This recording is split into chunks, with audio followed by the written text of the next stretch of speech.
സ്തുതിയും സ്തോത്രവും പ്രാഭവവും പുകഴ്ചയും ഒരിക്കലും മാഞ്ഞു പോകാത്ത നല്ല ഉന്നതിയും നിത്യവും ഇടവിടാതെ കരേറ്റുവാൻ ഞങ്ങൾ യോഗ്യതയുള്ളവരായിട്ട് തീരണമേ.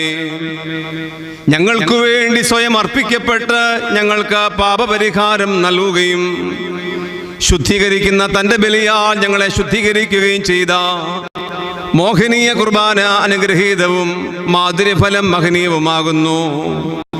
സുലീബാമരത്തിലേക്ക് കയറി ഞങ്ങളെ രക്ഷിക്കുകയും മൂകജന്തുക്കളുടെ ബലികളിൽ നിന്ന് ഞങ്ങളെ ഉദ്ധരിക്കുകയും ചെയ്ത കന്യകയാകുന്ന പെണ്ണാട്ടിലെ കുട്ടിയായ കുഞ്ഞാടിന് ദൈവീകമായി സ്തോത്രയാഗം ഞങ്ങൾ അർപ്പിക്കപ്പെടുന്ന ഈ സമയത്തും സകല പെരുന്നാളുകളിലും നേരങ്ങളിലും സമയങ്ങളിലും കാലങ്ങളിലും അടിയങ്ങളായിസോടിയിരിക്കുന്ന കാലം മുഴുവനും സ്തുതിയും ബഹുമാനവും ആരാധനയും നിനക്ക് യോഗ്യമാകുന്നു.